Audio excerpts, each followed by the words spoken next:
kisah tentang muqaddimah alamah kiamat besar, munculnya Imam Mahdi, dan juga makhluk yang paling jelek yang Allah Subhanahu wa taala ciptakan untuk memfitnah manusia, yang kita kenal di dalam Islam sebagai Dajjal. Ma'asyiral muslimin rahimani wa rahimakumullah. Sebelum saya menceritakan tentang dua manusia yang berbeda ini, suatu ketika Ali radhiyallahu an ketika menjadi khalifah di Kufah, ketika dia berkhutbah, tiba-tiba ada seseorang yang bernama Sa'ad bin Suhan al-Abdi radhiyallahu an bertanya kepada Ali radhiyallahu an. Kata Sa'ad bin Suhan, "Ya Amiral Mu'minin, mata yakhrujad Dajjal?" Wahai Amiral Mu'minin, kira-kira kapan munculnya Dajjal itu? Maka Amirul Mukminin Ali radhiyallahu an beliau mengatakan, "Wahai Sa'sa', engkau bertanya kepadaku sesuatu yang sangat besar, maka akan aku jawab, dan tolong ingat-ingat jawabanku." Maka Ali radhiyallahu an mengatakan, "Idza amata an-nasu shalawat," apabila manusia sudah mulai meninggalkan salat, "wa adha'ul amanah," apabila manusia sudah melalaikan amanah, "wa kana al-hilmu dha'fa wa dhulmu fakhra," dan ketika sifat lemah lembut sudah melemah di hati manusia, kemudian kezaliman semakin menguat dan menjadi sebuah kebanggaan, maka di situ Dajjal akan keluar. Kemudian kata Ali radhiyallahu an, "Wa umara'uhum fajarah, wa wuzara'uhum khawanah, wa a'wanuhum zalamah, wa qurra'uhum fasaqah." Dan ketika para pemimpin yang diangkat adalah pemimpin-pemimpin yang bejat, kemudian para menterinya adalah para pengkhianat-pengkhianat bangsa, dan para pendukungnya adalah orang-orang zalim, dan para ulamanya menjadi ulama-ulama su', ulama-ulama yang fasik. Maka ketika itu Dajjal akan keluar. Kemudian Ali radhiyallahu melanjutkan, "Wa dhahara al-jawr wa fasaz zina wa dhahara ar-riba wa quti'atil arham." Dan ketika kezaliman dan kelaliman menyeruak di tengah-tengah bumi ini, kemudian menyebarnya zina, tampaknya riba, dan orang sudah mulai memutuskan silaturrahim, maka itu juga alamat telah dekatnya munculnya Dajjal. Kemudian kata Ali radhiyallahu an, "Wattukhidatil qainat wa syuribatil khumur." Dan ketika manusia sudah mulai memanggil-manggil para penyanyi untuk menyanyi, kemudian khamar diminum secara bebas. Artinya di sini ikhwatu fiddin, maka kalau itu terjadi maka telah dekat kemunculannya. Dan hari ini kita lihat anak-anak kita dicuci otaknya oleh televisi-televisi. Kemudian dibayangkan kalau dia ingin seperti selebritis fulan dan fulana, karena merasa bahwa kalau menjadi artis dan selebritis itu hidupnya senang. Kemudian kata Ali radhiyallahu an, "Wa nuqidatil uhud wa dhuyyatil atamah wa tawana an-nas fi salatil jamaah." Kemudian ketika manusia sudah mulai tidak peduli dengan janji, mereka khianati janji-janji. Kemudian sudah lemah, orang lemah untuk melakukan qiyamul lail. Dan hari ini kita lihat ada orang ikhwatu fiddin, dia rela tidur di siang hari hanya untuk nonton bola dunia di malam hari. Bangun dia di malam hari, kopinya sampai 1 ember biar nggak tidur. Dia rela seperti itu. Kemudian dan manusia sudah mulai lalai dan malas untuk sholat di masjid, tentu bagi laki-laki. Padahal kata Ali radhiyallahu an, perhatikan, wa zakhraful masajid wa tawwalul manabir wa halul masahif. Padahal masjid pada hari ini kita saksikan hampir semua masjid itu tidak ada yang jelek, semua bagus, besar-besar, indah-indah. Tapi kemana orang-orang yang sholat di dalamnya? Kemudian menara tinggi-tinggi, sampai sekarang mencari masjid, mengenali masjid itu lebih mudah dengan cara apa? Melihat menara. Oh, di sana ada masjid. Dari mana antum tahu? Tuh menaranya. Artinya orang dimudahkan untuk mencari dan melangkahkan ke masjid. Karena apa? Tidak disusahkan orang cari masjid, tapi orang malas ke masjid. Kemudian juga mereka mulai meninggalkan mushaf, padahal cetakan Al-Quran itu hampir setiap tahun dicetak, disebarkan di mana-mana. Quran itu tidak sulit untuk mendapatkannya, tapi orang malas membaca Al-Quran. Ada yang mengatakan nunggu Ramadan, karena ada tadarus. Sampai Ramadan nggak juga baca Quran.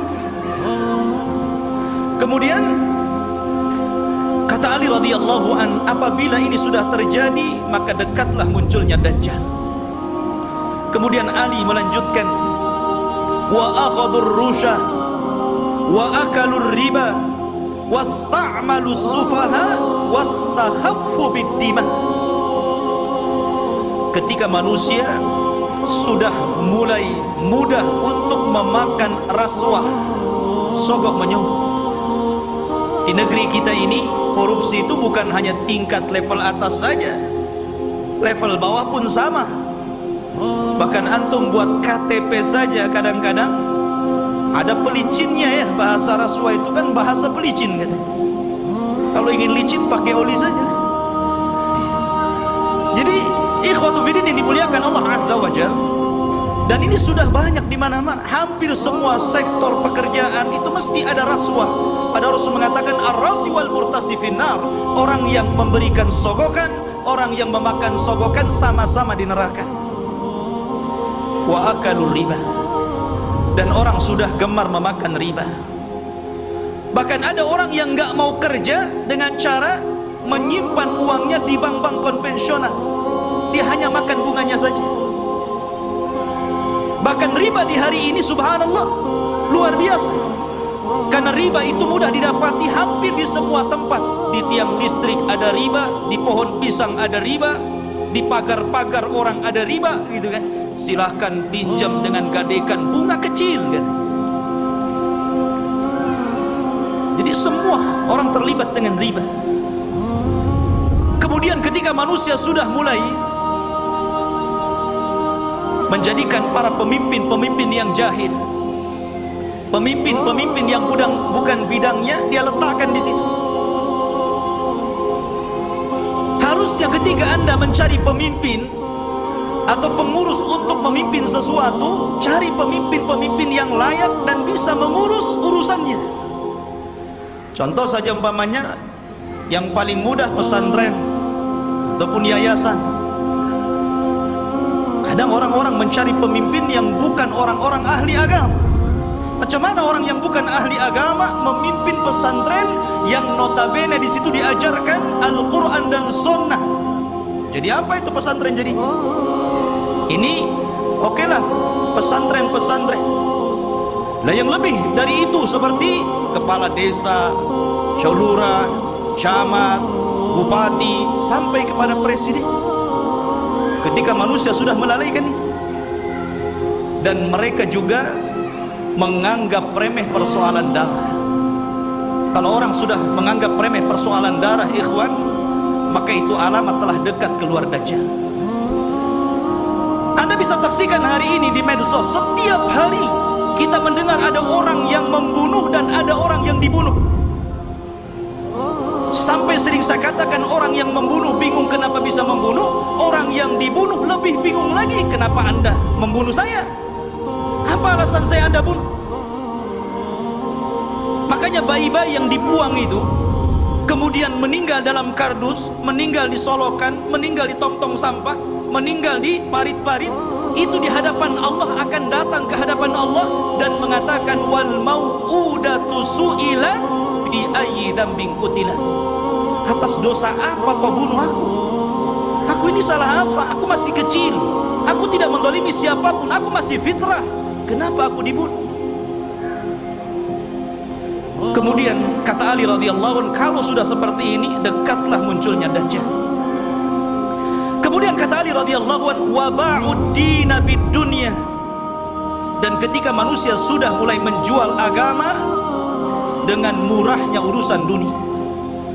Ada seorang wanita nikah dengan bule, nikah dengan orang-orang yang di luar daripada agama Islam. Dia rela pindah agama, yang penting rekening saya gendut, kendaraan saya mewah, rumah megah, kos-kosan banyak, dan begitu seterusnya.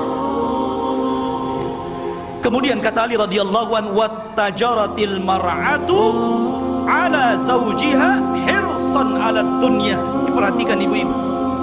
Dan ketika kaum wanita mudah untuk meminta cerai kepada suaminya hanya urusan dunia. Saya sering ke pengadilan agama dan saya lihat tingkat perceraian itu luar biasa di Batam. Dan banyak para wanita yang menggugat cerai suaminya hanya gara-gara faktor dunia. Bukan tidak boleh menggugat cerai, kalau ada alasannya silahkan.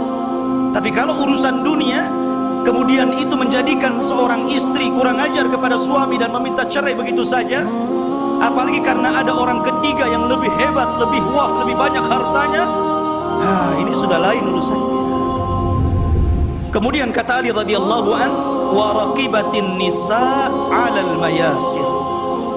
Nabi sallallahu alaihi wasallam Ali radhiyallahu an meramalkan seperti ini. Tentu beliau mendapatkan informasi dari Nabi. Dan apabila wanita sudah mulai membawa kendaraan sendiri, di zaman Rasul kendaraan pakai kuda, pakai unta, jarang perempuan naik unta kan, paling dibonceng. Makanya di sini Ali tidak mengatakan dan manusia dan para wanita menaiki al-ibil, unta, tetapi mengatakan al-mayasir, ditujukan kepada kendaraan-kendaraan modern, mobil, motor. Ya kalau mungkin jaraknya bukan jarak safar, hanya keliling-keliling di Batam, ke pasar. Ini terkadang jarak safar, jarak tempuh yang disunahkan untuk mengqashar dan menjamak sholat pun kita dapati ada perempuan berani loh bawa mobil sendiri tuh. Sudah tidak ada mahram, nekat lagi. Maka ini juga alamat dekatnya munculnya Dajjal. Kemudian kata Ali radhiyallahu wa tashabbahna nisa birrijal wa tashabbahar rijalu bin nisa. Ketika mulai perempuan meniru gaya laki-laki, dan ketika laki-laki sudah memakai atribut-atribut perempuan, maka ini pun telah dekat munculnya Dajjal. Kita saksikan hari ini. Kalau laki-laki cari levis ke pasar, habis tuh diborong perempuan. Kalau laki-laki cari celana jeans gitu kan, habis, gak ada, diborong sama mbak-mbak. Akhirnya laki-laki terpaksa beli rok, beli pakaian-pakaian perempuan. Artinya seperti ini kan. Anda bisa bayangkan tuh, pakaian laki-laki tapi pakai jilbab gitu kan, ketat, pakai lepis, pakai kaos, tapi jilbaban pula dia. Yang laki-lakinya parah lagi, anting-anting itu untuk perempuan dia letakkan tutup botol aqua di sini di kupingnya. Antum tahu? Anak itu lihat ada orang pakai anting-anting laki-laki itu, botol aqua di sini. Ya Allah, ini kan atribut perempuan, kenapa pula dipakai laki-laki? Bahkan yang lebih parah, apa yang disebut dengan LGBT itu sudah mulai melembaga loh di negeri kita ini. Mulai melembaga. Bahkan tahun kebelakang itu saya pernah mendengar informasi sampai mereka membuat fikih LGBT. Anda bisa saya saksikan tuh, fikih LGBT, bagaimana cara wudunya LGBT, bagaimana cara sholatnya LGBT, bagaimana cara puasa LGBT, dan minta pula kemudian diresmikan supaya majelis ulama itu memberikan mukaddimah. Ini kan sudah gila ini. Mereka nggak tahu bagaimana hukuman kaum Lut. Tidak ada hukuman yang lebih parah yang Allah kirimkan kepada mereka. Hati-hati. Di Batam aja banyak itu. Antum kalau keluar ke jalan-jalan, hati-hati kalau ada yang manggil tuh, bang LGBT. Ma'asyiral muslimin rahimani wa rahimakumullah. Kemudian wa kana as-salamu bainahum 'ala al-ma'rifah. Ketika antum mengucapkan salam kepada orang yang antum kenal saja, yang antum nggak kenal nggak antum ucapkan salam. Padahal jelas nih yang pepasan dengan kita ini pakai songkok, pakai pakaian koko gitu kan, rapi. Kita yakin dia muslim, ya jalan biasa saja. Paling antum itu mengucapkan salam sama yang antum kenal saja. Kalau nampak ada janggutnya, celananya cingkrang, pakai gamis, assalamualaikum. Nah ini sudah tanda-tanda ini. Kemudian kata Ali radhiyallahu an, wa syahida syahidun min ghairi an yustashhad wa halafa min ghairi an yustakhlaf. Ketika manusia sudah mulai berani menjadi saksi padahal dia bukan saksi, bersumpah padahal dia tidak diminta sumpah, anda bisa mendapatkan di pengadilan-pengadilan ini. Ada orang yang saksi itu dijual, dibeli. Kamu jadi saksi bayar sekian, kamu bersumpah saya bayar sekian. Ini banyak sekali yang seperti ini, saksi jualan. Kemudian kata Ali radhiyallahu an, wa labisu juludadh-dha'ni ala qulubid di'ab wa kanat qulubuhum amarrun minas sabri wa alsinatuhum ahla minal asli wa sarairuhum antanu minal jiyaf. Dan ketika manusia-manusia sudah memakaikan bulu-bulu kambing, kulit-kulit kambing pada hati-hati serigala, padahal hati mereka adalah hati yang beracun, yang tidak pernah sabar. Padahal mulut mereka hanya manis di bibir, tapi tidak sebagaimana hatinya. Dan kehidupan pribadi mereka lebih busuk dibandingkan bangkai, kata Rasul. Nabi SAW ingin menyindir siapa? Ali radhiyallahu ingin mengisyaratkan kepada manusia siapa? Orang-orang yang hanya menampakkan kebaikan padahal di belakangnya orang ini buruk. Bahasa kitanya pencitraan saja, biar orang pengenal saya ini baik, saya ini begini dan begitu seterusnya. Dan zaman sekarang subhanallah, nyalon RT saja itu janjinya banyak. Itu baru RT itu. Nanti gang ini kita aspal, nanti solokan ini kita perbaiki. Habis jadi RT wassalam kan begitu. Kemudian wal tumisal fiqhu li ghairi din wa unkiral ma'ruf wa urifal munkar. Dan ketika manusia memberikan kecerdasan mereka bukan kepada urusan agama, ketika itulah maka manusia akan mengingkari yang ma'ruf dan mereka akan cenderung melakukan mungkar. Kan banyak ikhwan, kita sebagai orang tua tentu kita bisa melihat potensi anak. Anak saya ini cerdas, hafalannya mudah, ya. Harusnya kalau orang tua sudah tahu anak ini ada bakat kecerdasan, arahkan ke agama. Mumpung mereka masih bisa merekam gitu kan.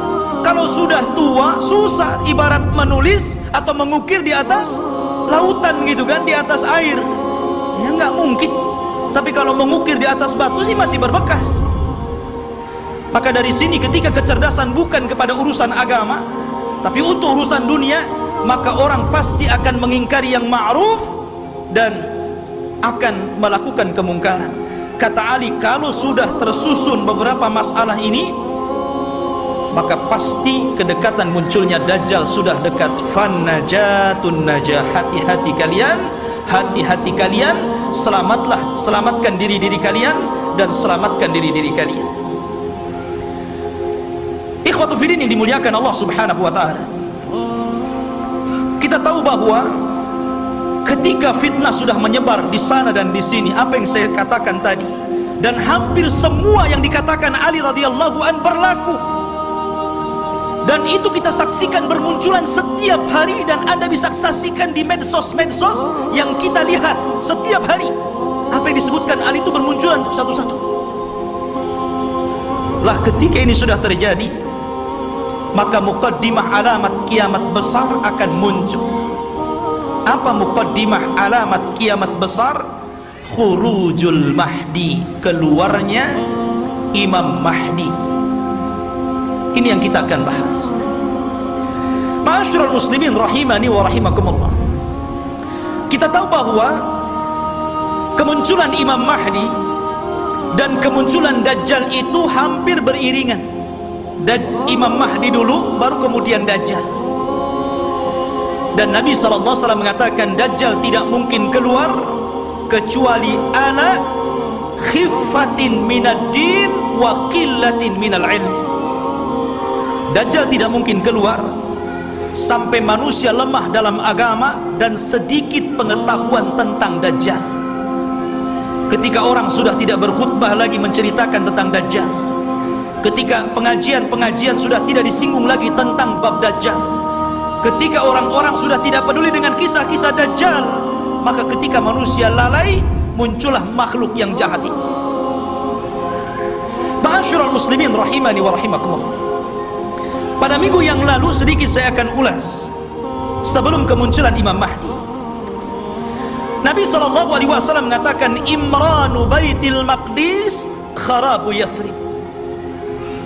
Apabila pusat kekuatan kaum muslimin sudah dipusatkan di Baitul Maqdis, di Yerusalem, alhamdulillah, kita bersyukur kepada Allah Subhanahu wa taala. Allah telah menggagalkan keinginan barat untuk memindahkan Israel Raya di tengah-tengah kota Yerusalem. Ini sebuah nikmat.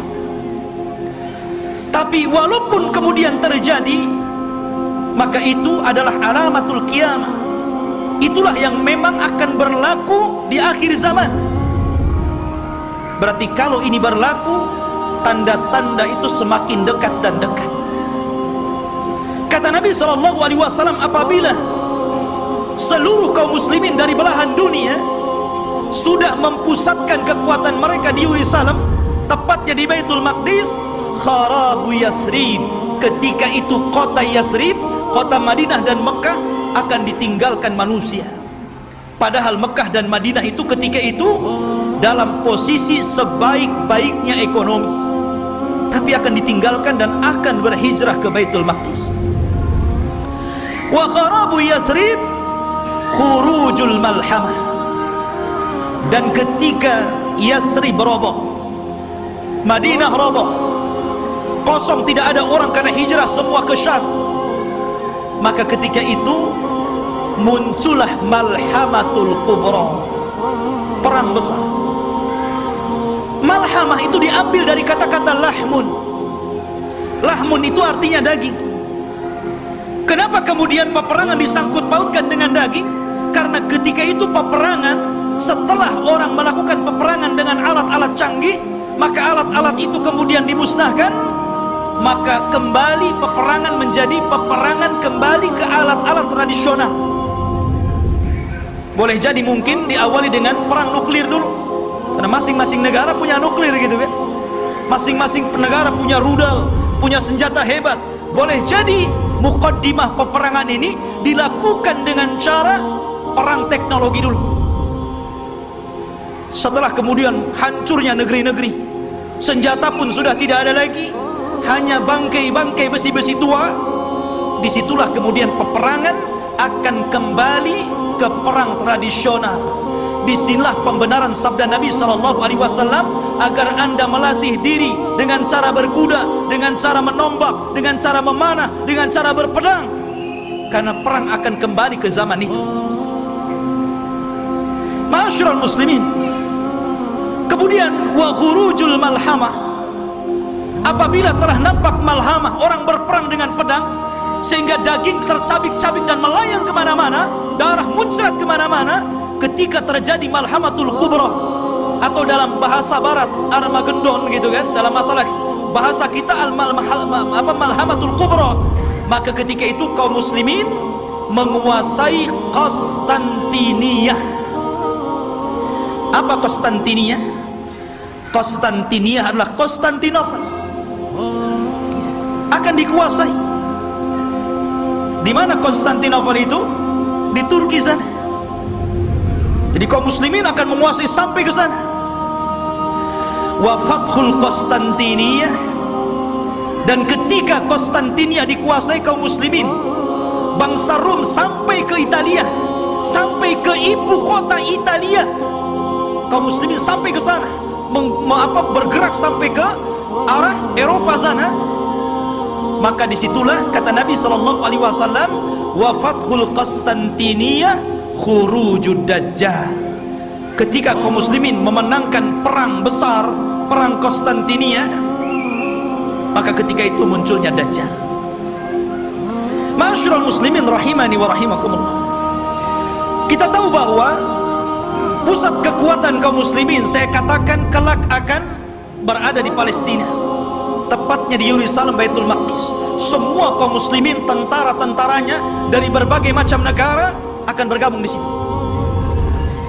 Maka disitulah ikhwatu fiddin, barat ini punya kepentingan. Mereka hendak menghancurkan bangsa-bangsa yang menurut mereka itu sangat kuat dan tidak bisa dikalahkan oleh sendiri. Maka akhirnya mereka melakukan perdamaian bersama kaum muslimin untuk sama-sama menyerang bangsa-bangsa yang menurut orang-orang Romawi itu sangat berbahaya bagi mereka dan juga kaum muslimin. Maka berdamailah ketika itu kaum muslimin dengan orang-orang barat, dan hari ini juga berdamai, ya kan? Kita tahu Liga Arab, mereka ada hubungan dengan barat, entah secara ekonomi, politik atau yang lain. Itu namanya perdamaian juga. Tapi di akhir zaman, yang namanya perdamaian itu tentu setelah adanya peperangan. Kalau tidak ada peperangan, mau damai apa? Perang dulu baru damai. Makanya Nabi SAW mengatakan, tastalihuna antum warum sulhan aminah. Kalian kaum muslimin di akhir zaman akan berdamai dengan orang-orang Nasrani, orang-orang Romawi. Dan ketika itu orang-orang Romawi aktsarun nas, orang yang paling banyak pasukannya. Mereka tuh banyak sekali. Cuman masalahnya, kalau memang orang-orang Nasrani itu mereka kuat, kenapa tidak langsung menyerang kaum muslimin? Karena kaum muslimin itu walaupun sedikit ditakuti oleh orang-orang kafir. Lihat di zaman Rasul, perang Badar 300 melawan 1300, menang. Lihat perang Mu'tah, antum tahu perang Mu'tah? Perang Mu'tah itu perang di mana kaum muslimin berhasil memerangi orang-orang Romawi. Nabi menulis surat kepada Raja Romawi. Suratnya itu dirobek, utusannya dibunuh. Marah orang-orang Romawi ini, akhirnya menyiapkan pasukan bergerak untuk menyerang Nabi. Kata Nabi, kalau mereka menyerang kita di Madinah, maka akan banyak terbunuh, laki-laki, perempuan, anak-anak, kakek-kakek. Ini tidak adil. Kita siapkan pasukan, kemudian kita sambut mereka. Akhirnya Nabi SAW mempersiapkan pasukan. Kata Nabi, wahai Zaid, peganglah bendera. Kalau kau mati, ganti dengan Ja'far. Kalau Ja'far mati, ganti dengan Abdullah ibn Rawahah. Perangkat. Dan diantara pasukan ada Khalid ibn Walid, tapi tidak dijadikan pemimpin karena baru masuk Islam. Berangkat mereka ke Mu'tah. Ketika melihat jumlah mereka berlipat-lipat banyaknya dengan kaum muslimin, wajar, manusia Zaid mengatakan, apakah kita perlu pulang ke Madinah memberitahu Rasul atau bagaimana? Nggak imbang di pasukan Romawi banyak sekali, sementara pasukan kita sangat sedikit sekali. Tetapi karena mereka sudah kadung keluar membawa pasukan besar, sementara pasukan Romawi lebih besar daripada itu, akhirnya Allah takdirkan mereka pun melakukan peperangan. Subhanallah, di awal peperangan Zaid meninggal dunia. Kemudian bendera ditangkap oleh Ja'far.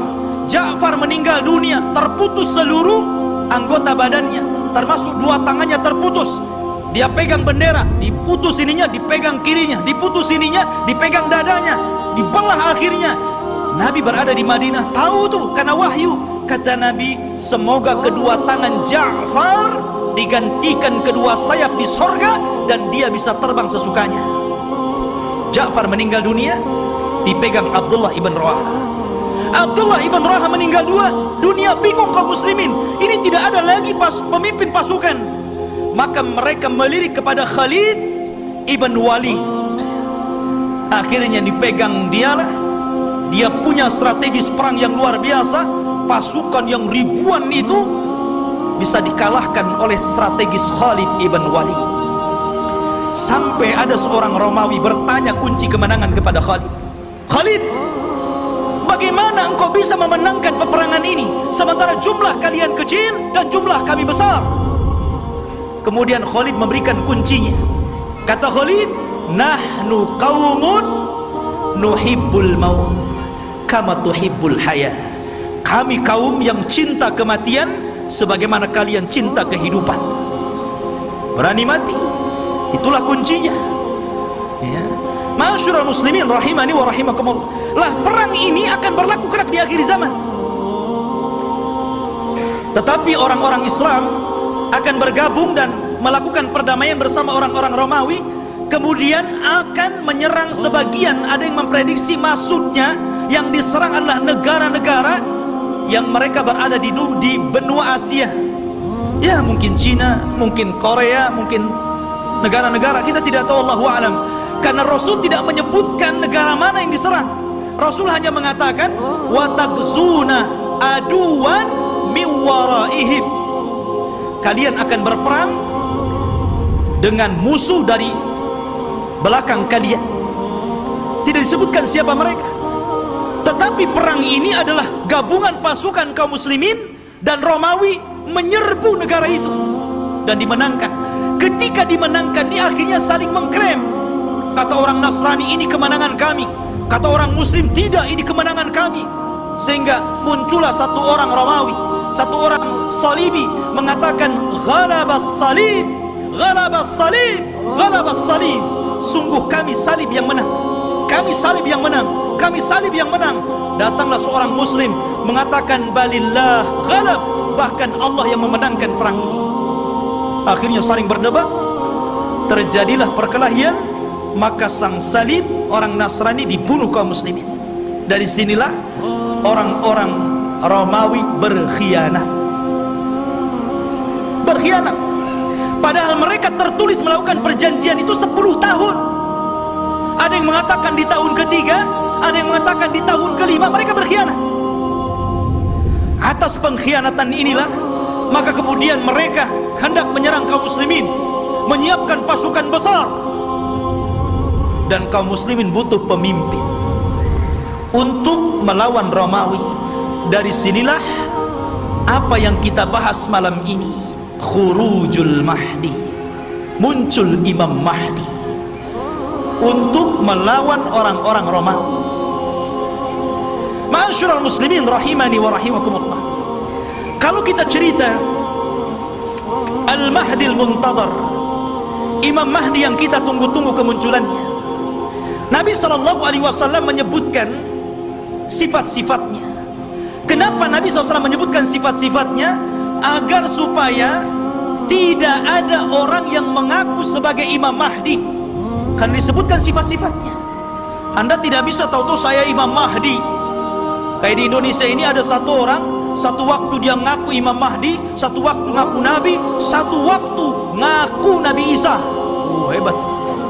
Dan itu hanya ada di Indonesia. Ya. Siapa dia? Lia Aiden. Antum pernah kenal kasusnya Lia Aiden? Sampai di penjara. Rupanya anaknya juga ngaku nabi. Lihat masyarul muslimin. Dan itu hanya ada di Indonesia. Belum lagi di Jawa Barat ada orang namanya Cecep. Orang Jawa Barat kan Cecep tuh namanya. Aja Cecep. Ngaku nabi juga, Nabi Cecep namanya. Nabi Cecep, subhanallah. Kemudian belakangan ada namanya Ahmad Musaddiq. Sampai gempar. Banyak di negeri kita ini ngaku nabi. Kalau di Batam saya belum dengar. Di Batam ini ada yang ngaku orang bisa melihat Allah aja itu. Tapi bayar 500 katanya. Jadi intinya bahwa Imam Mahdi ini dijelaskan sifatnya, dijelaskan tanda-tanda kemunculannya, dan dia disabdakan Nabi SAW, laulam yabqa minad dunya illa yaumun, kalaulah usia dunia ini hanya tinggal 1 hari saja, la tawwalallahu dzalikal yaum, pasti Allah akan lamakan hari itu selama-lamanya, hatta yab'atsa rajulan min ahli baiti, sampai Allah akan utus seorang laki-laki dan dia keturunanku, yuwatiu ismahu bi ismi wa isma abihi bismi abi, di mana nama dia sama dengan namaku Muhammad, bukan Lia. Bapaknya Abdullah, bukan Aiden. Jadi Muhammad bin Abdillah Al-Hasani, keturunan Hasan, Al-Alawi, keturunan Ali. Artinya dia keturunan cucu Rasul, Hasan bin Ali. Dan ini Imam Mahdi ahli sunnah. Berbeda dengan Imam Mahdi Syiah. Mereka menganggap Imam Mahdi Syiah itu keturunan Husain. Namanya Muhammad juga, tetapi Muhammad Hasan Al-Ashkari namanya. Katanya waktu kecil disembunyikan di satu tempat di gua di daratan Irak, namanya Sirdab. Jadi ada satu gua Sirdab, di situ ada lubang kecil, kemudian orang ngeker ke dalam gitu kan, dan mengetuk-ngetuk pintunya, ukhruj ya Mahdi, ukhruj ya Mahdi. Itulah orang Syiah. Setiap hari ada yang menggedor-gedor pintu, keluar wahai Mahdi, keluar wahai Mahdi. Ya enggak keluar, enggak ada Mahdinya. Ya. Masyarul muslimin rahimani wa rahimakumullah. Maka Al-Mahdi itu keturunan Hasan. Maka yang disebutkan oleh banyak para ulama, salah satunya Syekhul Islam Ibn Taimiyah, kemudian juga muridnya Al-Imam Ibnul Qayyim rahimahullahu taala, ketika menjelaskan tentang kenapa Imam Mahdi keturunan Hasan, karena Allah memuliakan Hasan ketika dia menyerahkan kekuasaan kepada Muawiyah untuk menjaga darah kaum muslimin, maka keturunannya Allah muliakan akan menjadi imam yang belum sempat dicicipi oleh nenek moyangnya Hasan bin Ali. Padahal Hasan bin Ali sudah jadi presiden di zaman itu, tapi cuma 6 bulan saja melihat ada gelagat pergerakan kaum muslimin pembela Ali akan perang lagi dengan Muawiyah, dia tidak mau ada pertumpahan darah. Akhirnya dia ngalah, dia yang menyerahkan kekuasaan kepada Muawiyah, engkau saja yang jadi raja, yang jadi rakyatnya. Akhirnya bersatulah kaum muslim karena kerendah dirian Hasan inilah, maka Allah muliakan Hasan. Maka dari keturunan Hasan inilah lahir di akhir zaman Al-Mahdi Muhammad ibn Abdillah Al-Hasani Al-Alawi rahimahullahu ta'ala. Kok rahimahullah ta'ala belum muncul, afwan, hafizahullah ta'ala. Taib khotufidin yang dimuliakan Allah subhanahu wa ta'ala, beliau dilaqabi Al-Mahdi. Al-Mahdi artinya orang yang diberikan petunjuk. Dan dia Allah perbaiki dalam satu malam. Dia tidak tahu kalau dia akan jadi pemimpin. Dia seorang thalabul ilmi, ahli ibadah. Dia tidak tahu kalau dia akan diangkat. Tiba-tiba ketika dia dari Madinah ke Mekah untuk haji gitu kan, orang-orang memandang bahwa dia itu ada kelainan. Orang ini luar biasa, punya wibawa, taat beribadah, sehingga orang-orang Allah lembutkan hatinya, diarahkan agar memilih orang ini dan dibayatnya. Pada awalnya dia menolak. Dia menolak. Siapa saya? Saya bukan siapa-siapa. Kenapa Anda memilih saya untuk menjadi pemimpin kalian? Tapi kemudian dia pun istikharah di malam hari itulah Allah perbaiki dia dalam satu malam. Allah berikan ilmu, kecerdasan, kepemimpinan, subhanallah, sehingga dalam satu malam kun fayakun. Idza arada syai'an an yaqula lahu kun fayakun. Kalau Allah menghendaki sesuatu, tinggal katakan kun fayakun, jadi dia. Kemudian pembayatan kepada Imam Mahdi inilah tersebar, sampai akhirnya datang tentara dari Syam untuk membunuh Imam Mahdi yang ada di Mekah. Berangkat mereka pasukan itu. Tapi ketika mereka sampai di Baidah antara Mekah dan Madinah, Allah kirimkan gempa yang sangat besar sehingga mewafatkan dan menghancurkan mereka.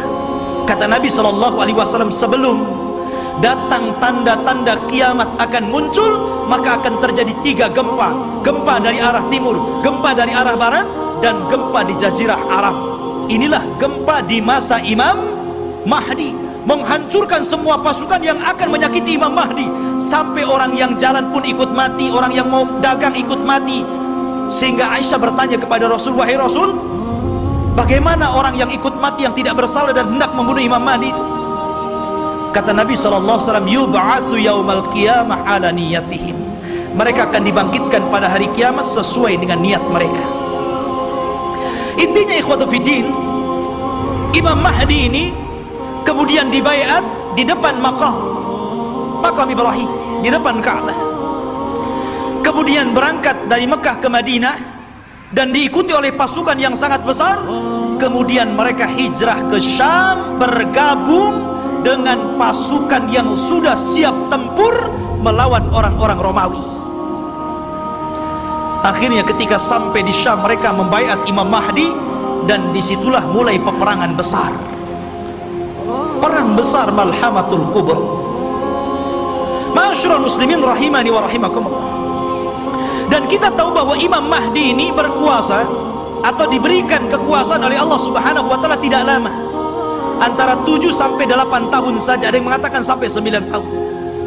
Dan dalam kekuasaan kaum muslimin, Imam Mahdi itu betul-betul membawa perdamaian, keadilan, kesuburan. Bahkan saking adilnya Imam Mahdi, Allah turunkan berkahnya dari langit, karena dia telah berhukum dengan hukum Allah. Kata Allah, walau anna ahlal qura amanu wattaqau lafatahna alaihim barakatim minas sama wal ard. Kalaulah sebuah penduduk, sebuah negeri beriman, bertakwa, maka Allah Subhanahu wa taala akan kirimkan berkah langit dan berkah bumi. Ini terjadi di kekuasaan Imam Mahdi. Kaum muslimin, harta dibagi rata sehingga tidak ada miskin, tidak ada kaya, semua sama. Imam Mahdi berhukum dengan hukum Allah, dan dia menggunakan khilafah dengan khilafah minhaj nubuwah. Ma'asyiral muslimin rahimani wa rahimakumullah. Lah ketika Imam Mahdi memimpin pasukan ini, kemudian Imam Mahdi berhasil menyerang orang-orang Romawi sampai ke jantung kotanya. Kemana? Ke Itali. Romawi di mana? Di Itali. Jadi bergerak dengan pasukannya sampai menyerbu orang-orang Romawi itu sampai ke jantung kotanya, ke Itali sana. Ketika menang dalam peperangan, para sahabat sudah merasa kaya dengan harta rampasan perang. Karena kalau perang itu ikhwan, kalau musuh kalah kan semua jadi milik kaum muslimin. Tanah milik kaum muslimin, rumah milik kaum muslimin, kendaraan milik kaum muslimin, kaya ya. Makanya tidak ada bisnis yang lebih menguntungkan kecuali perang. Kalau menang dapat segalanya, kalau kalah ya mati lantak. Artinya di sini ikhwatu fiddin yang dimuliakan Allah Azza wa Jalla, maka ketika sudah sampai dimenangkan itu, mereka berada di Eropa, itu berada di Itali. dan dimenangkan kaum muslimin, maka mereka sedang beristirahat di bawah-bawah pohon zaitun sambil menggantungkan pedang-pedang mereka, menunjukkan perang hari itu bukan dengan rudal, bukan dengan nuklir, tapi kembali ke pedang, kembali ke panah, kembali ke tombak, kembali ke kuda, kembali ke unta, persis di zaman Rasul. Disitulah syaitan datang, kemudian berteriak bahwa Dajjal telah muncul di Syam dan membawa pasukan dan akan masuk ke rumah-rumah mereka. Oh, mendengar itu, maka Imam Mahdi mengutus 10 orang yang berkuda. Kata Nabi SAW, aku kenal siapa nama-namanya, aku kenal bagaimana kudanya, dan mereka adalah sebaik-baik penunggang kuda pada hari itu.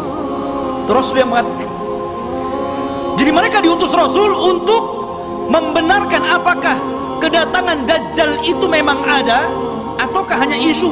Jadi 10 orang ini yang sudah dijanjikan oleh Nabi SAW, kelak Imam Mahdi akan mengutus 10 orang. Rasul tahu namanya, Rasul tahu kudanya, dan mereka adalah penunggang-penunggang yang terbaik ketika itu. Berangkatlah 10 orang ini ke Syam. Rupanya tidak benar, tidak ada pasukan Dajjal yang akan menyerbu rumah-rumah mereka. Tapi memang pada hari itu Dajjal muncul. Dajjal muncul pada hari itu, tapi tidak menyerang rumah-rumah mereka, sehingga mereka bergerak tuh, pasukan kembali ke Syam. Disinilah bermula kisah Dajjal. Bicara tentang Dajjal, ikhwatu fiddin yang dimuliakan Allah Subhanahu wa ta'ala, Dajjal itu adalah makhluk Allah Subhanahu wa ta'ala. Dia bukan Tuhan. Dia adalah keturunan dari Bani Adam, bukan setan, bukan jin, bukan juga iblis. Bahkan dia lebih hebat daripada jin, lebih hebat daripada setan lagi. Tapi dia keturunan Bani Adam. Ma'asyiral muslimin, suatu ketika Nabi SAW mendatangi para sahabat. Sahabat sedang bicara tentang Dajjal. Saking banyaknya Rasul membicarakan tentang Dajjal di khutbah-khutbahnya, di majelis ta'limnya, di perang-perangnya, selalu cerita Dajjal, sehingga sahabat menyangka jangan-jangan Dajjal itu ada di kebun kurma Madinah. Maka Nabi SAW mendatangi mereka, dan sahabat mengatakan, ya Rasulullah, aktsartal hadis anhu fakhifna hatta dhananna anna ad-dajjal fi atrafin nakhli. Wahai Rasul, kau terlalu banyak menceritakan Dajjal, sehingga kami takut jangan-jangan Dajjal itu sudah ada di kebun kurma. Maka Nabi SAW mengatakan, bukan demikian. Jangan kalian mencelaku karena aku banyak bercerita tentang Dajjal, karena ini fitnah lebih besar daripada harta, lebih besar daripada fitnah anak-anak, lebih besar daripada fitnah peperangan yang menghancurkan negara dan membunuh kaum muslimin. Lebih besar daripada fitnah-fitnah ini semuanya. Kata Nabi SAW, ghairu Dajjal akhwafuni alaikum. Tidak ada yang lebih aku takutkan kepada kalian kecuali fitnah Dajjal. In yakhruju fikum, kalau seandainya Dajjal itu muncul kepada kalian, wa ana hayyun, dan saya masih hidup, fa ana hajijudunakum, saya yang akan melawannya, saya yang akan berperang dengan dia. Akan tetapi kata Rasul, iyakhruju fikum wa ana mayyitun, kalau Dajjal keluar kepada kalian dan saya sudah mati, fa kullu nafsin dha'iqatul maut, setiap jiwa pasti mati. Kata Nabi SAW, famru'un hajijunya nafsahu, maka setiap orang harus membela dirinya masing-masing, karena tidak ada yang bisa melawan Dajjal kecuali seorang Nabi, maksudnya Nabi Isa. Makanya ketika Nabi SAW mendengar ada di Madinah seorang anak kecil yang Allah berikan keanehan dari ilmu-ilmu jin, namanya Saf, atau dikenal dengan Ibnu Soyyad, anaknya seorang Yahudi. Sifat-sifatnya sama dengan Dajjal yang diceritakan Nabi, anak kecil ya. Bahkan sebagian para sahabat bersumpah bahwa dia Dajjal. Salah satunya Umar ibn Khattab radhiyallahu an bersumpah dia Dajjal, dan Rasul membiarkan sumpahnya dan tidak mengingkari.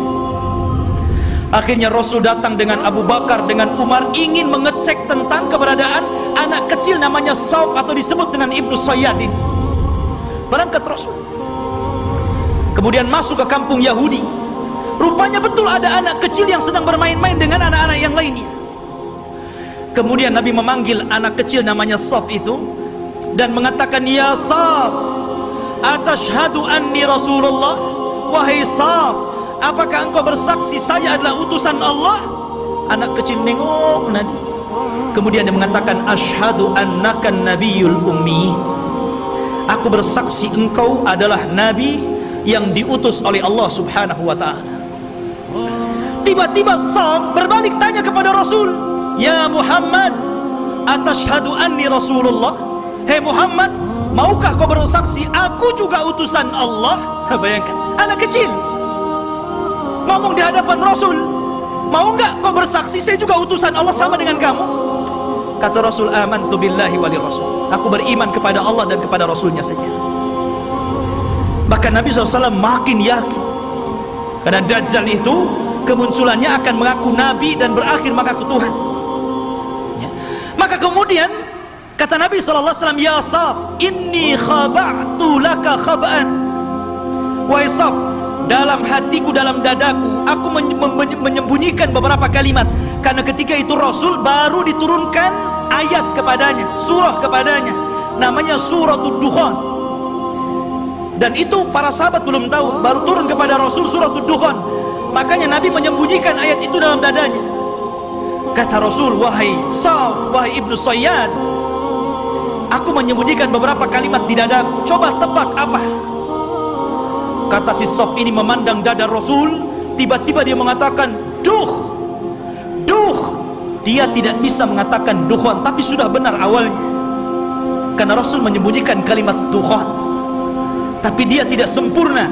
Dia mengatakan duh, duh, duh. Maka Rasul langsung mengatakan, "Ikhsha falan ta'tu wa qadrak." Celak engkau, celaka engkau tidak mungkin bisa meneruskan kalimat-kalimat yang ada di dada.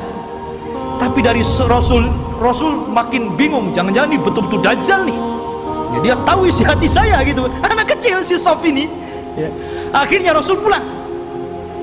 Kemudian pada waktu yang lain dia ajak lagi Umar dan Abu Bakar, ingin mengecek lagi keberadaan si Sauf ini.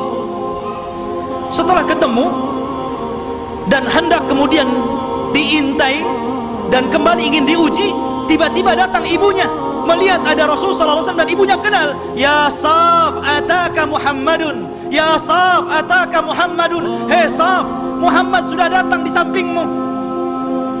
Maka Sauf pun kemudian langsung pergi, kemudian di belakang ibunya. Kata Nabi SAW, "Lau tarakathu latabayyana amruhu." Kalau ibunya ketika itu tidak memanggil-manggil, tentu aku sudah tahu siapa si Sauf ini, apakah Dajjal atau bukan Dajjal. Tetapi ikhwatu fiddin, kenyataannya si Sauf ini kemudian tumbuh besar dan dia masuk Islam. Tapi dalam hati para sahabat masih ragu masalahnya. Jadi dia sudah tua masuk Islam, sahabat masih ragu, masih ketakutan dengan si Sauf ini, Ibnu Sayyad yang sudah besar dan masuk Islam. Jangan-jangan dia Dajjal pura-pura masuk Islam. Jadi suatu ketika Abu Sa'id Al-Khudri radhiyallahu an, ketika Sauf ini hendak berangkat haji dan para sahabat banyak yang sudah berangkat duluan, rupanya Abu Sa'id Al-Khudri ketinggalan dan Sauf atau Ibnu Sayyad yang sudah tua, sudah dewasa gitu kan. Ketika itu Abu Sa'id Al-Khudri karena kecapean kemudian berada di bawah pohon untuk istirahat. Tiba-tiba si Sauf ini baru datang mau haji juga gitu kan. Dan Abu Sa'id Al-Khudri sangat ketakutan dengan Sauf ini, karena Rasul pernah mengatakan dan sebagian para sahabat bersumpah dia Dajjal, itu masalahnya. Tiba-tiba ikut pula di samping Abu Sa'id, ikut duduk di situ. Gemetar Abu Sa'id ini. Tapi Sauf mengatakan, "Ya Abu Sa'id, aku tahu engkau takut kepadaku. Tapi coba pikirkan wahai Abu Sa'id, Bukankah Dajjal itu tidak punya anak? Aku punya anak. Bukankah Dajjal tidak mungkin masuk Islam? Aku masuk Islam. Bukankah Dajjal itu tidak mungkin datang ke Mekah dan tidak juga menginjak Madinah? Aku bisa ke Mekah, aku bisa ke Madinah. Kenapa kau ragu? Aku ini sedih, kenapa orang-orang menuduhku Dajjal? Ya. Dari situ Abu Sa'id Al-Khudri agak tenang itu. Tetapi Abu Sa'id Al-Khudri menjadi ketakutan di endingnya ketika Ibnu Sayyad atau Saf mengatakan, tetapi ya Aba Sa'id, aku tahu di mana letaknya Dajjal. Ketika dia ngomong begini, langsung diambil barang-barangnya, kabur dia. Ya. Dia tahu di mana letaknya Dajjal. Ya. Awalnya dia sudah merendah tuh, tahu-tahu endingnya yang nggak enak gitu kan. Tapi ya Aba Sa'id, ana azri aina maudhi'ad Dajjal, saya tahu di mana Dajjal berada, katanya. Masya Allah. Makanya suatu ketika Abdullah bin Umar radhiyallahu an pernah membuat marah, dipukulnya Ibnu Sayyad sampai marah. Karena marah Ibnu Sayyad, Ibnu Umar ketakutan, akhirnya lari ke rumah Hafsah. Dia melapor gitu kan, ya Hafsah, saya tadi pukul Saf, Ibnu Sayyad dia marah. Kata Saf, kata saudaranya Hafsah ini, wahai Abdullah bin Umar, kau sudah tahu bagaimana sabda Rasul tentang kemunculan Dajjal. Dajjal tidak mungkin keluar kecuali karena kemarahan yang sangat besar. Hati-hati kamu. Ya. Dari situ ikhwatu fillah yang dimuliakan Allah Azza wa Jalla, sehingga para ulama ini mengatakan Saf ini Dajjal atau bukan.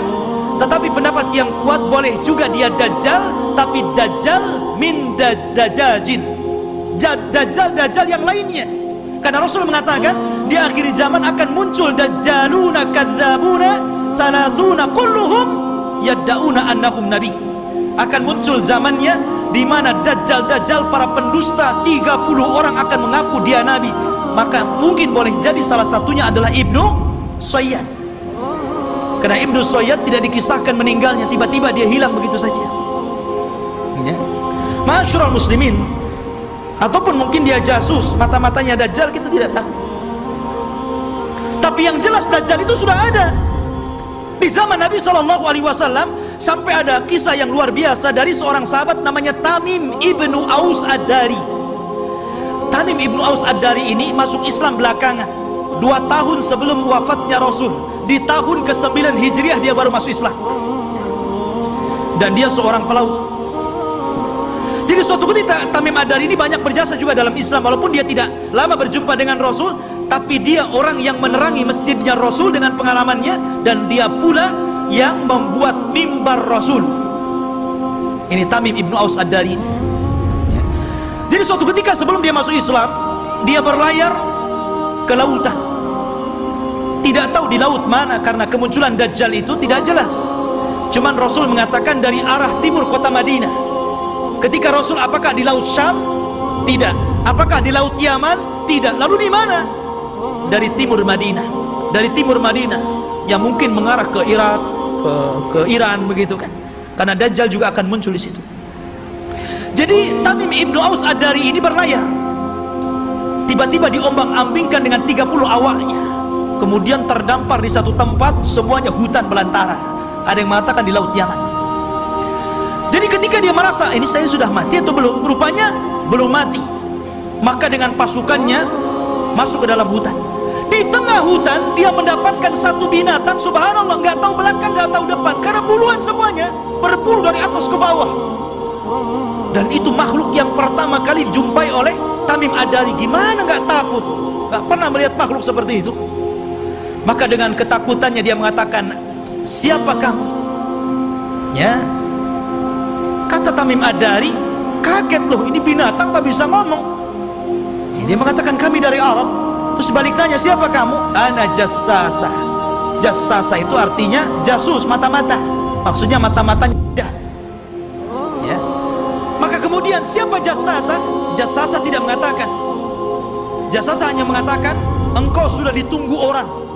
Dia sudah lama bertahun-tahun mencari kabar. Ternyata orang yang ditunggu sudah datang. Datanglah kau ke salah satu gubuk atau rumah besar yang ada di tengah hutan. Kau temui dia. Dia sudah lama menunggu kalian.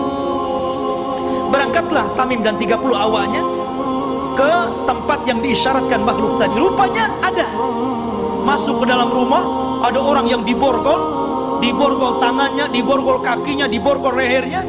Tiba-tiba mengatakan kepada orang ini, dari mana kalian? Maka Tamim dengan ketakutan mengatakan, nahnu minal Arab, kami dari Arab. Ha, kalian dari Arab? Baik, saya akan bertanya kepada kalian, bagaimana kondisi kebun kurma Baisan? Kebun kurma Baisan ma'ruf, kurmanya dulu sangat luar biasa. Kata Tamim Ad-Dari, subhanallah, kebun kurma Baisan itu kebun kurma yang kualitasnya tinggi, berbuah terus, pernah nggak berbuah, saking suburnya. Maka Rasul mengatakan sebentar lagi tidak ada kurmanya. Kata para peneliti, hampir sudah 100 tahun yang silam dari sekarang ini sudah tidak berbuah lagi kurma-kurma yang ada di Baisan itu. Kemudian kata orang ini mengatakan, bagaimana kabar tentang telaga yang ada di Tobariyah, telaga Tobariyah? Dan telaga Tobariyah itu telaga yang dijadikan orang-orang Israel untuk diambil air minum bersih mereka. Apakah nyusut atau tidak? Kata dia, oh masih banyak airnya. Dan katanya hari ini saya baca di Google itu, ya bisa percaya bisa tidak Google, kalau ingin yakin antum ke sana saja, ke Israel ya. Katanya sudah surut hampir 30-40% air. Artinya apa yang dikatakan orang ini menjadi sebuah kenyataan. Kemudian kata orang ini mengatakan, bagaimana kabarnya Ainuz Zughar?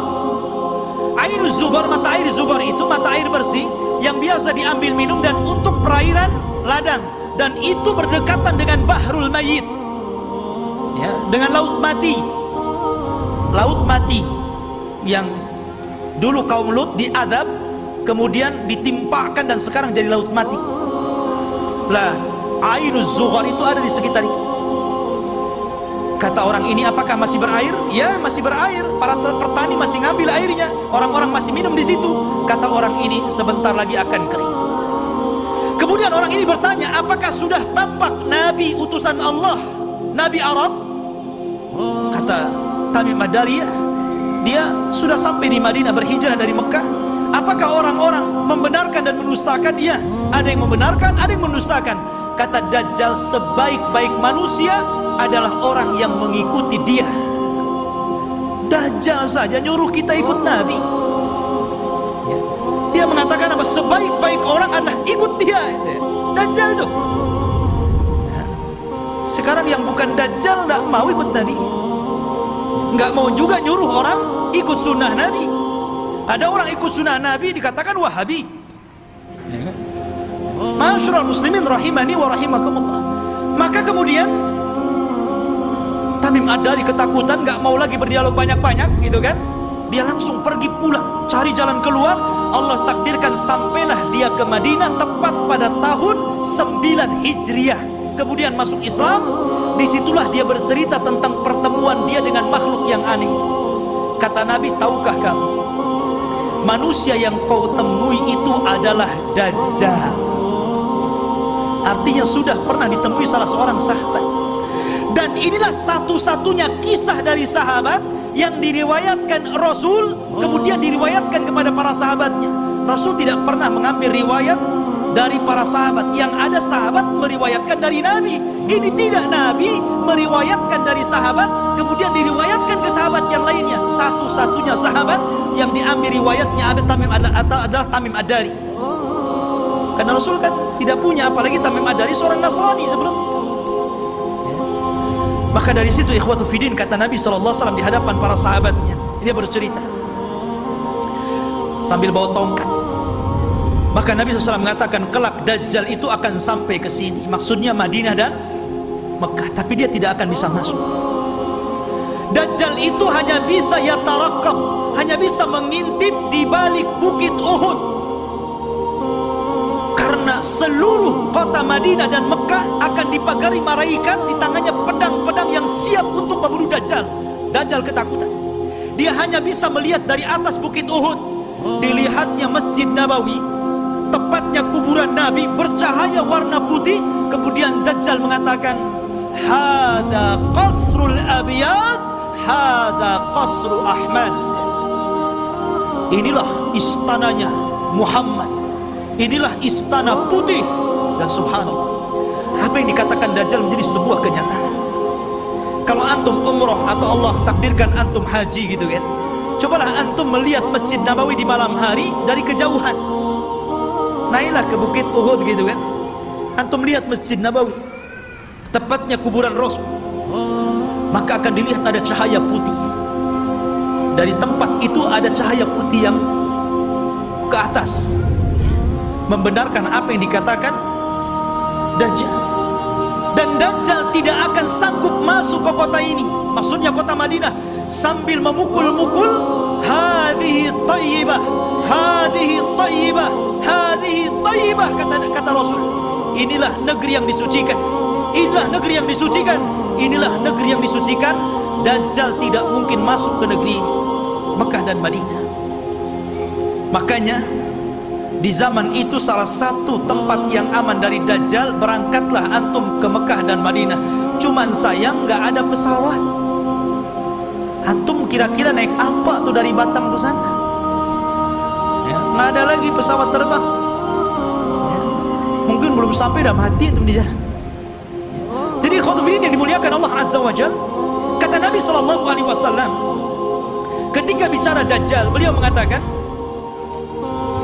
sesungguhnya ayyuhan nas, innaha lam takun fitnatun ala wajhil ardi mundu dhara Allahu dzurriyyata Adam a'zam min fitnatid Dajjal, wa inna Allah lam yab'ats nabiyyan illa hadzara ummatahu Dajjal, wa ana akhirul anbiya wa antum akhirul umam.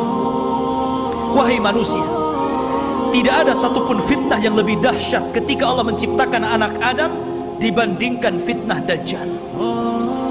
Karena andailah seluruh dukun-dukun yang ada di dunia dikumpulkan, kemudian melakukan kontes sihir, maka sihir mereka jauh di bawah sihir Dajjal. Nggak ada dukun, walaupun satu dunia melawan Dajjal, nggak akan bisa dilawan. Sihirnya luar biasa. Ya, itu dukun tuh memang luar biasa sihirnya. Diberikan oleh Allah Azza wa Jalla kekuatan sehingga orang mudah untuk percaya bahwa dia Tuhan kita. Itu masalahnya. Kalau tukang sihir itu kan ma'ruf di zaman Nabi Musa. Justru ketika Nabi Musa menampakkan mukjizatnya, semua tukang sihir beriman kepada Musa, walaupun belakangan dibunuh semua oleh Firaun. Tapi mereka orang yang dimasukkan ke dalam sorga padahal tidak pernah sujud kepada Allah sedikit pun, karena beriman kepada Musa. Lah kata Nabi Sallallahu Alaihi Wasallam, sejak zaman Adam dilahirkan dan anak cucunya sampai hari ini, tidak ada fitnah yang lebih besar daripada fitnah Dajjal. Dan tidak ada satupun Nabi yang Allah utus kecuali memperingatkan umatnya tentang kemunculan Dajjal. Nabi Syuaib memperingatkan umatnya tentang kemunculan Dajjal. Nabi Saleh, Nabi Yakub, Nabi-Nabi yang lainnya, Nabi Ibrahim, Nabi Sulaiman, Nabi Daud, dan seluruh para Nabi, mereka mengingatkan tentang kemunculan Dajjal. Kalau seluruh para Nabi dan Rasul mengingatkan akan kemunculan Dajjal, termasuk juga Nabi kita Muhammad Sallallahu Alaihi Wasallam, maka cukuplah ini bukti bahwa fitnah Dajjal itu sangat dahsyat, karena seluruh para Nabi memperingatkannya. Ini antum harus paham. Ma'asyiral muslimin, sedikit kita mengenal ciri-ciri Dajjal. Dajjal itu keriting rambutnya. Bukan berarti yang keriting dia Dajjal. Jadi dia memiliki rambut keriting yang dipintal. Makanya Dajjal itu kusut sekali mukanya, ya kan? Jadi antum tahu orang-orang yang keriting, habis dikeriting dipintal lagi, ya. Tetapi dia tidak hitam kulitnya. Biasanya kan yang kriwel, yang dipintal-pintal itu kan kebanggaan orang-orang yang berkulit hitam kan. Dajjal tidak, kulitnya putih. Ada yang mengatakan kemerah-merahan. Jadi memang dia putih, tapi kusut. Kemudian dia buta sebelah mata kanannya, dan ada daging tumbuh di matanya, menonjol seperti anggur keluar. Jadi ada daging tumbuh. Kemudian di dahinya tertulis kafir. Bisa dibaca oleh seorang mukmin, baik yang pandai baca ataupun yang buta huruf. Semua bisa baca.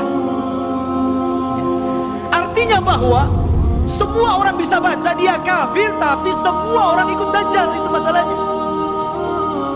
Kan fitnahnya luar biasa. Sudah tahu di jidatnya ada kafir, masih ikut juga dia, kan begitu. Itulah fitnahnya. Karena dia bisa dibaca oleh siapapun. Yang pandai baca sama yang buta huruf bisa baca.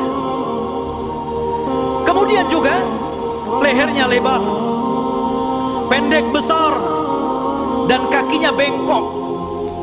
Kakinya itu kayak busur panah. Jalannya jelek sekali. Dan dia matanya sebelah awar. Dari sini menunjukkan kalau orang itu waras, beriman, imannya kuat, otaknya dipakai, tentu orang itu tidak mungkin mengakui orang seperti ini Tuhan, karena banyak cacatnya. Ya kan jelek itu orangnya, kok jadi Tuhan pula ya, dan mengaku ana rabbukum, saya Rabb kalian.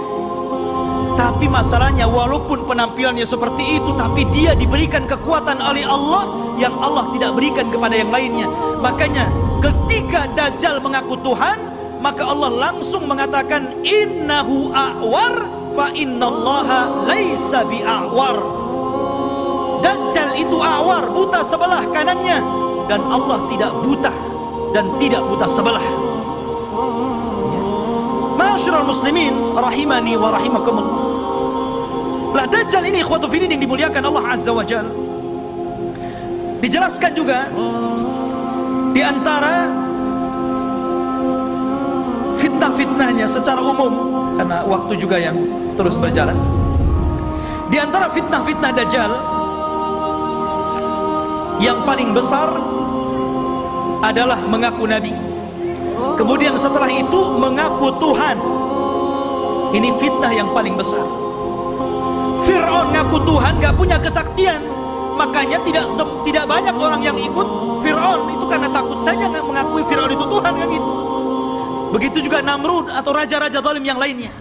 Tapi Dajjal ini bukan karena takut, karena takjub dengan kehebatannya. Makanya orang banyak yang ikut Dajjal. Anda bisa bayangkan, Dajjal ini datang ke negeri yang rusak, anggaplah kayak Suriah gitu kan, udah roboh, sudah nggak bisa lagi dibangun, nggak mungkin lagi mau berapa ratus tahun lagi membangun kota ini.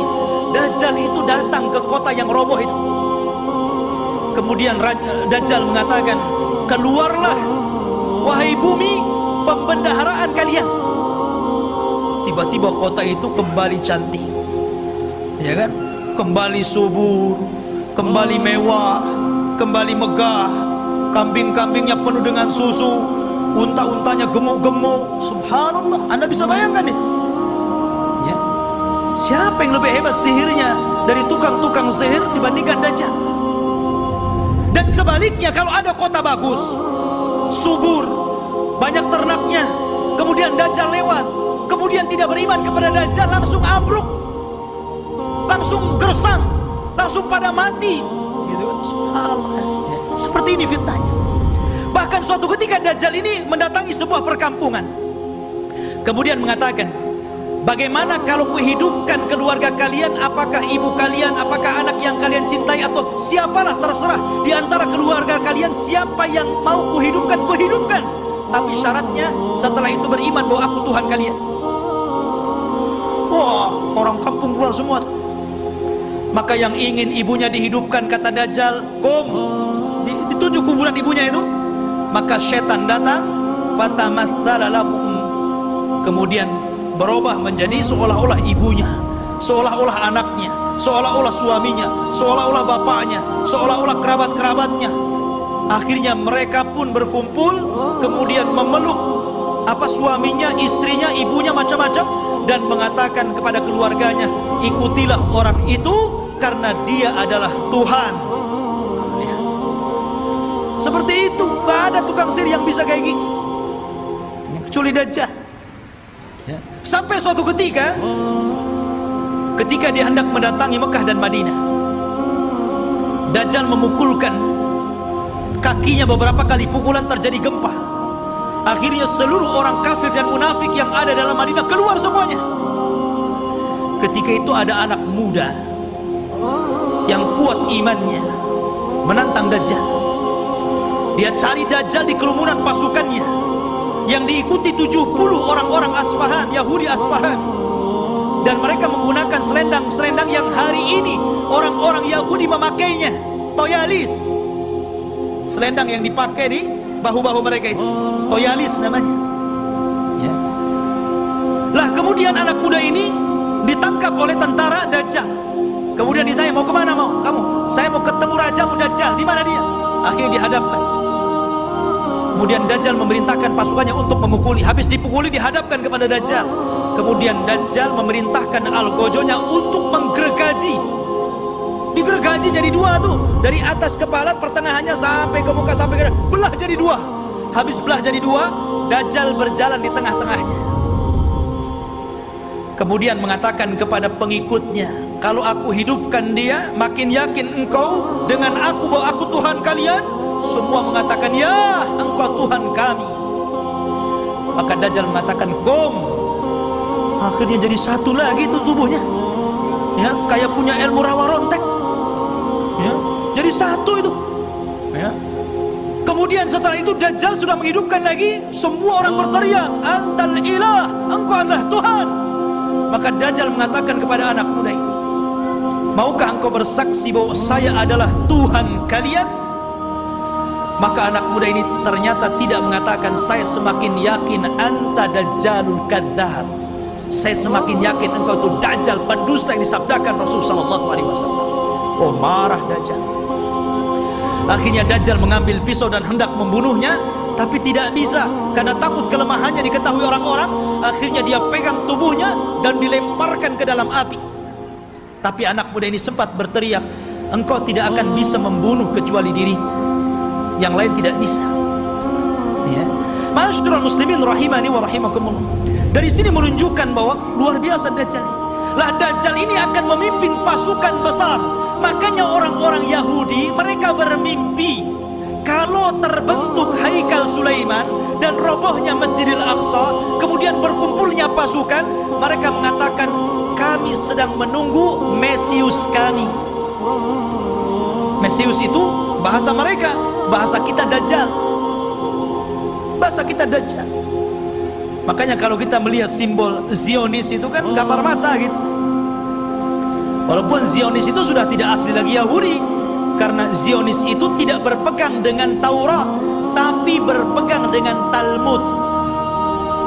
Talmud itu Taurat yang sudah dirobah-robah, yang kemudian menjadi protokoler Yahudi, harus begini, harus begini, harus begini. Itu Talmud, bukan Taurat. Mereka mengklaim saja Taurat, lahirlah agama Zionis ini. Intinya bahwa kenapa orang-orang Yahudi bermimpi untuk merebut Yerusalem? Ya tadi, karena di situ mereka memimpikan bahwa Mesius akan datang kepada mereka dan akan memimpin mereka. Ini dibenarkan dalam Islam, karena Dajjal itu akan muncul di situ dan akan dibunuh juga di situ, di Babil Lut atau gerbang Lut yang sekarang menjadi kota yang diagungkan orang-orang Israel, di tengah-tengah Israel, Babul Lut itu, dan Dajjal akan dibunuh di situ. Makanya ikhwatu fillah ini dimuliakan. Wajar kalau orang-orang Yahudi berusaha untuk menguasai dunia karena mereka bermimpi bahwa Dajjal akan memimpin mereka. Tapi mereka tidak paham bahwa apa yang mereka mimpikan juga ada dalam Islam, dan kita tidak mimpi, ini sebuah kenyataan bahwa Imam Mahdi akan muncul dan akan menjadi musuhnya Dajjal di akhir zaman dan akan berperang. Cuman karena Rasul yang pernah mengatakan, kalau aku hidup di zaman kalian, aku yang akan menghadapinya, tapi kalau aku mati, tidak ada yang bisa untuk membunuhnya kecuali seorang nabi. Makanya ketika Umar, kembali kepada kisah Ibnu Sayyad, Sauf, anak kecil itu, ketika dia meramal apa yang di dada Nabi, Umar mengambil pedang dan mengatakan, da'ni adrib unuqah, Rasul, izinkan aku penggal si Ibnu Sayyad ini. Kata Rasul, jangan Umar, kalau dia Dajjal, kau tidak bisa membunuhnya, ada orang lain yang akan membunuhnya. Tapi kalau dia bukan Dajjal, fala hajata laka biqatli, tidak ada hajat kau membunuhnya, ngapain, biarkan saja dia. Ya. Artinya di sini bahwa terjadinya peperangan pasukan Imam Mahdi dengan Dajjal ini tidak seimbang.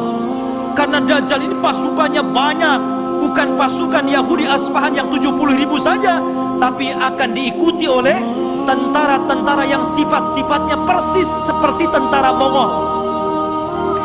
Belum lagi para wanita, belum lagi pasukan-pasukan yang lainnya, sehingga Imam Mahdi terdesak sampai akhirnya sembunyi di Bukit Saina, di Bukit Tur, berhari-hari, berbulan-bulan sampai habis bekalnya. Ketika pasukan sudah putus asa dan mengatakan, wahai imam, kalau kami terus di sini kami mati kelaparan, berarti mati kita mati konyol. Ya, bagaimana kalau kita besok bergerak, kita lawan saja, apa yang terjadi terjadilah. Kan begitu. Akhirnya kemudian Imam Mahdi sepakat dengan pasukannya, setelah sholat subuh mereka siap bergerak, apapun yang akan terjadi, tetap perang bersama Dajjal. Rupanya Allah takdirkan, disitulah langit digelapkan. Setelah langit digelapkan, tiba-tiba ada cahaya, rupanya dari dua malaikat yang mengapit seseorang yang nafasnya bisa membunuh sejarak sekian dan sekian kalau dihirup orang kafir. Dialah Nabi Isa bin Maryam. Kemudian turun sampai berada di tengah-tengah pasukan Al-Mahdi Al-Muntadhar. Ketika itu sudah azan dan siap sholat, maka melihat bahwa yang turun adalah Isa Al-Masih, maka Imam Mahdi menyuruh agar dia menjadi imam sholat, tapi menolak. Setiap kaum ada amirnya, maka engkau amir kaum itu, maka kaulah yang sholat. Maka Imam Mahdi menyolati, kemudian Nabi Isa sholat di belakangnya. Ini menunjukkan kalau andai kata Isa dan Musa hidup di zaman sekarang, Anda mengikuti Nabi Musa dan Isa, Anda akan sesat. Isa saja sholat di belakang Imam Mahdi, ya, karena tidak berhak menyebarkan agamanya. Maka setelah sholat itulah, subhanallah, Isa mengusap wajah-wajah pasukan Imam Mahdi dan menyebutkan tingkat derajat mereka di sorga. Wallahi, tidak ada manusia yang lebih bahagia dibandingkan orang yang diusap wajahnya oleh Isa, karena disebutkan derajatnya di sorga. Subhanallah, ya. Dan itulah pasukan yang tersisa. Karena pasukan ini kan ada yang gugur, ada yang melarikan diri. Yang sepertiga pasukan melarikan diri, kata Rasul, yang melarikan diri Allah tidak akan memberikan tobatnya kepada mereka. Yang sepertiga yang gugur, maka kata Rasul, mereka adalah sebaik-baik syuhada. Dan yang sepertiganya yang ikut Imam Mahdi inilah yang terus berperang sampai akhirnya melawan Dajjal. Ketika itu Isa memberikan pilihan dan mengatakan, ukhayyirukum bisaras, aku berikan 3 pilihan kepada kalian. Pilihan yang pertama, kalian tidak usah berperang, di sini saja bersembunyi. Aku akan berdoa kepada Allah, Allah kirimkan gempa sehingga menenggelamkan seluruh pasukan Dajjal saat Dajjal-Dajjalnya. Atau yang kedua, aku akan berdoa kepada Allah agar Allah kirimkan pasukan, tapi bukan kalian. Pasukan inilah yang kelak akan membunuh Dajjal, dan kalian tidak perlu capek, sembunyi saja di sini. Atau yang ketiga, besok kita berangkat, saya pimpin kalian, kita lawan Dajjal, dan aku akan berdoa kepada Allah, semoga tangan-tangan Yahudi dan seluruh pengikut Dajjal tidak sanggup mengangkat pedangnya sehingga engkau tinggal mudah menebas lehernya. Yang ketiga yang enak nampaknya, ya. Akhirnya mereka memilih yang ketiga itu, ya. Diambilnya yang ketiga.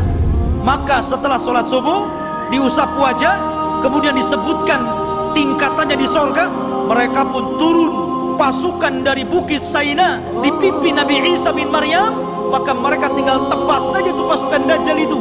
Akhirnya karena terjadi kelemahan, seluruh pasukan Dajjal tunggang langgang, lari ke sana kemari, sembunyi di batu. Batu bisa bicara, hei muslim, Yahudi di belakang, bunuh dia.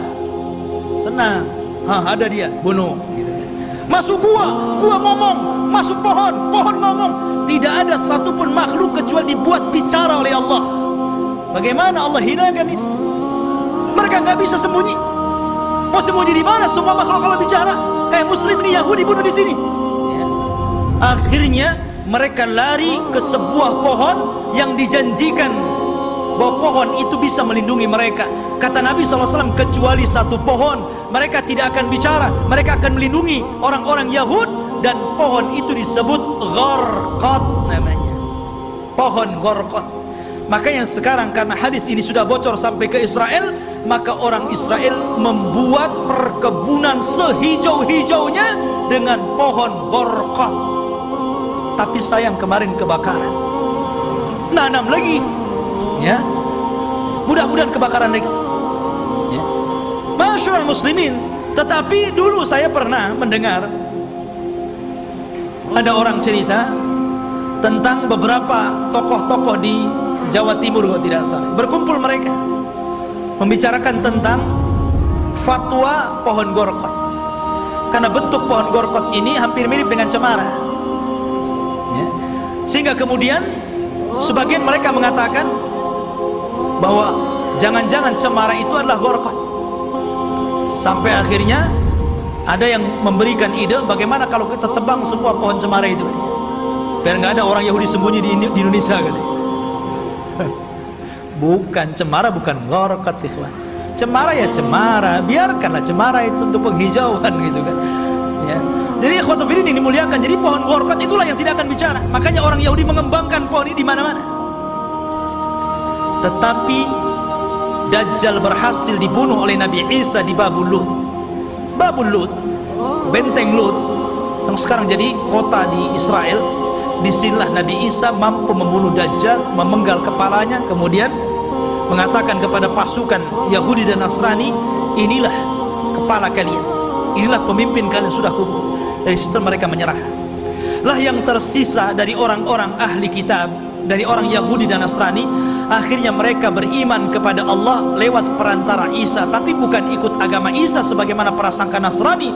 Mereka ikut agama Muhammad lewat perantara Isa. Dan itu disyaratkan dalam Al-Quran, wa im min ahlil kitab illa la yu'minan nabihi qabla mautihi. Dan sebagian ahli kitab kelak akan beriman kepada Allah dan agama Muhammad sebelum wafatnya Isa bin Maryam.